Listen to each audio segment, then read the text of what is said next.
नमस्कार, जय जोहार, जय छत्तीसगढ़। मैं हिमेंद्र साहू और आप देखना शुरू कर चुके हैं आरके न्यूज़। आज हम पहुंचे हैं गुंडरदी ब्लॉक के ग्राम मोखा में, जहां पर हम जानने की कोशिश करेंगे कि उस गांव का क्या मुद्दा है, क्योंकि अभी ग्राम पंचायत का चुनाव अभी चल रहा है। नामांकन का प्रक्रिया पूरा हो चुका है, सब प्रत्याशियों को छाप मिल चुका है और सब प्रत्याशी अपने अपने प्रचार प्रसार में लग भी चुके हैं। और हमारे साथ अभी मौजूद है ग्राम मोखा के कुछ गणमान्य नागरिक और प्रत्याशीगण। उनसे जानने की कोशिश करेंगे कि यहाँ क्या मुद्दा है, किस किस मुद्दों को लेकर, किस विकास कार्यों को लेकर वो मैदान में उतरे हैं और क्या कराना चाहते हैं। सबसे पहले तो हम प्रत्याशी का परिचय जानना चाहते हैं। जी, अपना परिचय। मेरा नाम कुलेश्वर प्रसाद साहू है और मैं ग्राम पंचायत मोखा का सरपंच पद के लिए अभ्यर्थी हूं और मुझे गिलास छाप मुझे मेरा चुनाव चिन्ह है और उस चुनाव चिन्ह के माध्यम से मैं इस सरपंच के पद का उम्मीदवार हूं। हमारे साथ अभी दूसरे प्रत्याशी हैं, भैया उनसे भी जानने की कोशिश करते हैं। मैं भीखमचंद साहू, सरपंच ग्राम मोखा और एक बार नहीं 2 बार या तीसरा बार मैदान में उतरा हूँ और 2 बार विजय हासिल कर चुका हूँ, जिसमें मैं समस्त ग्रामवासी के सहयोग से भरपूर प्रयास भी किया गांव विकास के लिए। आने वाले भविष्य में जी चाहता हूँ तो जो मोदी की गारंटी है उसमें भरपूर प्रयास करूँगा। हमारे साथ तीसरे प्रत्याशी भी यहाँ पर मौजूद है, हम उनसे भी जानने की कोशिश करेंगे उनका क्या विजन। मेरा नाम महेंद्र कुमार आजूराम साहू है और मैं पंचायत क्रमांक 87 का सरपंच पद के लिए प्रत्याशी हूँ और मेरा नारियल पेड़ छाप है। ये 3 प्रत्याशी है, एक प्रत्याशी और है जो आश्रित ग्राम से है, वो अभी पहुँचे नहीं हैं। हमारे साथ कुछ ग्रामीण भी हैं, हम उनसे भी जानने की कोशिश करेंगे कि वो लोग क्या सोचते हैं अपने गांव के बारे में और क्या राय रखते हैं। जी भैया, अपना परिचय बताइए। जी, मैं विजय कुमार साहू, ग्राम मोखा निवासी हूँ। अभी आप पूछ रहे थे कि प्रत्याशी खड़े हैं अपने गांव के विकास के लिए और पंचायत के विकास के लिए, और तीनों ही प्रत्याशी बहुत विवेक और धैर्यशील प्रत्याशी है। और तीनों में अब देखो उसकी किस्मत क्या जाता है। हम लोग यही चाहते हैं कि हमारे गांव का विकास हो, हमारे पंचायत का विकास हो और मुख्यालय और जिला और छत्तीसगढ़ में अलग नाम पहचान कराए हमारे ग्राम पंचायत मोखा। यही प्रत्याशियों से हमारा निवेदन है। जी भैया, अपने नाम बताइए। मैं ईश्वर लाल गंजीर ग्राम मोखा का निवासी हूँ और मेरे लिए तो तीनों सरपंच प्रत्याशी जो है बहुत अच्छा है, लेकिन अभी हम लोग ऐसा नहीं कह सकते कि हमें विकास चाहिए। वो तो जीतने के बाद क्या विकास करेगा वो तो समय बताएगा। आपके हिसाब से एक गांव में सबसे बड़ी मुद्दा क्या है? अभी तो मुद्दा तो बहुत कुछ है, लेकिन अभी कहने लायक नहीं है क्योंकि तीनों प्रत्याशी सामने खड़े हैं और हम अभी खुल के नहीं बता सकते कि हमारे मुद्दा ये प्राथमिकता है। वो तो जीतेंगे उसके बाद जो प्रत्याशी जीत के सामने आएंगे ना, उसके पास ही मुद्दा रखेंगे कि हमें एक काम ये कराना जरूरी है और हमारा मेन मुद्दा ये है। जी धन्यवाद। मैं अभी प्रत्याशियों के पास फिर से वापस आना चाहूँगा। मैं प्रत्याशियों से जानने की कोशिश करूँगा कि वो लोग यह ग्राम मोखा के ऐसा कौन सा मुद्दा है जिसको लेकर वो विजयी हासिल करेंगे। जी सर, मुद्दा तो लगभग अब गाँव वासियों का पूरा पूरा है। जैसे मरघट में अपना प्रतीक्षालय है यात्रियों का, सड़क है गली का और गली में नाली है और शासन से जो आता है जो लाभ वो जनता तक पहुंचना चाहिए। और मेरा एक मानना है कि बच्चों की जो शिक्षा होती है पंचायत के माध्यम से कम 2 महीना बोर्ड परीक्षा के लिए 8वीं 10वीं 12वीं के लिए पंचायत के माध्यम से 2-3 टीचर लगा के जो टफ है कोर्स उसमें कम से कम टीचर लगा के प्रयास किया जाए कि शिक्षा को आगे बढ़ाएं और साथ ही साथ बच्चों को अग्रसित करे।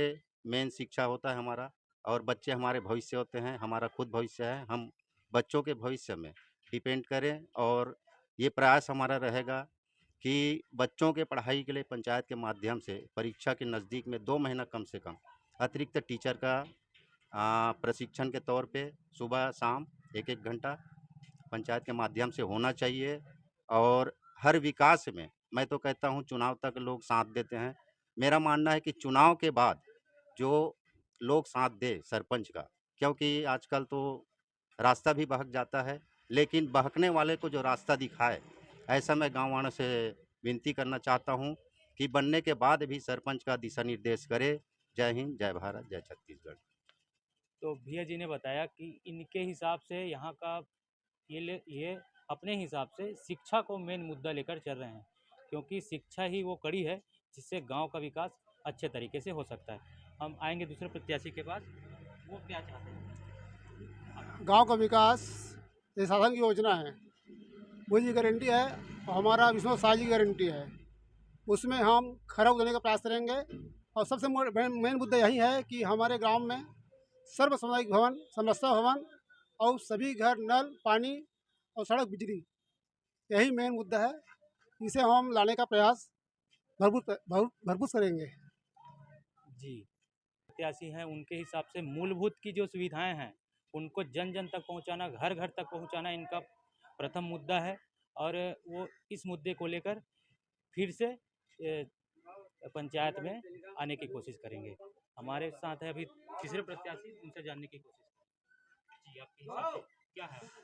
मेरी सोच ये है कि जिस समय मैं ग्राम पंचायत का सरपंच का उम्मीदवार रहूँगा, तो मैंने एक अपना जीवन में उद्देश्य बनाया था। और आज से नहीं, मैं समाज का पदाधिकारी भी रहा हूँ। आज मैं 16-17 गांव का परिक्षेत्र अध्यक्ष के होने के नाते भी मैं समाज का सेवा किया हूँ। और वो समाज में जो मैं किया हूँ, वो चीज़, मैं समाज के रहने वाला व्यक्ति हूँ। और वो समाज में रह करके ग्राम पंचायत के माध्यम से जो व्यक्ति की मौलिक अधिकार है, जो मूलभूत सुविधाएं हैं, सड़क है, पानी है, बिजली है, रोजगार है, आवास है, पेंशन है, ये बहुत सारी समस्याएं जो है अभी भी समस्या बनी हुई है। और उस समस्या को मैं जब जाता हूँ मतदाताओं के पास, तो बातें आती रहती है, तो ये अपना दर्द बिलखता है, रोते हैं कई लोग, मैंने ऐसा किया वैसा किया, अभी तक नहीं हुआ। तो वो सारी चीज़ मैंने देखा और ये मेरे मन में आया, ये सरपंच पद अगर मैं यहाँ आऊँ तो इस गांव का मैं चहुमुखी विकास करूं, सर्वांगीण विकास करूं, कि कोई भूखा न रहे और सबको शासन से मिलने वाली जो सुविधाएं हैं वो सब चीज़ उनको उस तक पहुँचे, ऐसा मेरा उद्देश्य है। और मैं सभी मतदाता भाइयों का आभार मानता हूं कि गिलास छाप मुझे मिला है और उस पर बहुमत मत दे करके मुझे भारी से भारी मतों से विजयी बनाए। मैं उनका आभारी रहूँगा, उनका कोटि कोटि नमन करता हूँ, प्रणाम करता हूँ। ये मेरा उद्देश्य है।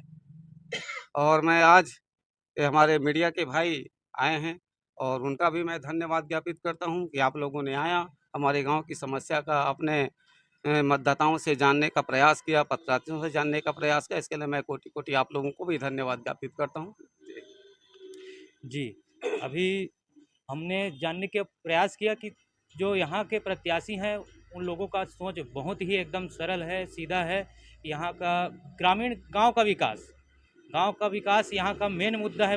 ये सोच लेकर ये लोग मैदान में उतरे हैं। हमारे साथ एक गणमान्य नागरिक यहाँ भी मौजूद हैं, हम उनसे जानने की कोशिश करते हैं कि इनका हिसाब से गांव का मुद्दा क्या है। महोदय जी, मैं लोकनाथ दावना, ग्रामीण साहू समाज अध्यक्ष।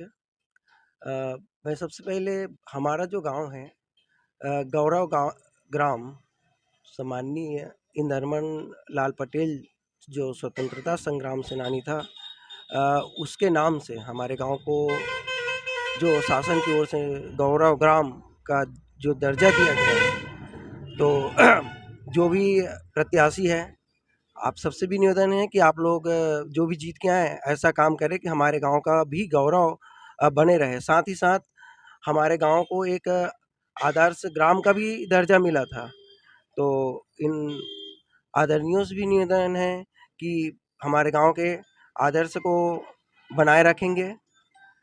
साथ ही साथ पंचायत का एक होता है, मेन उद्देश्य होता है कि सर्वांगीण विकास और आर्थिक विकास एवं सद्भाव बनाकर रखना गांव में।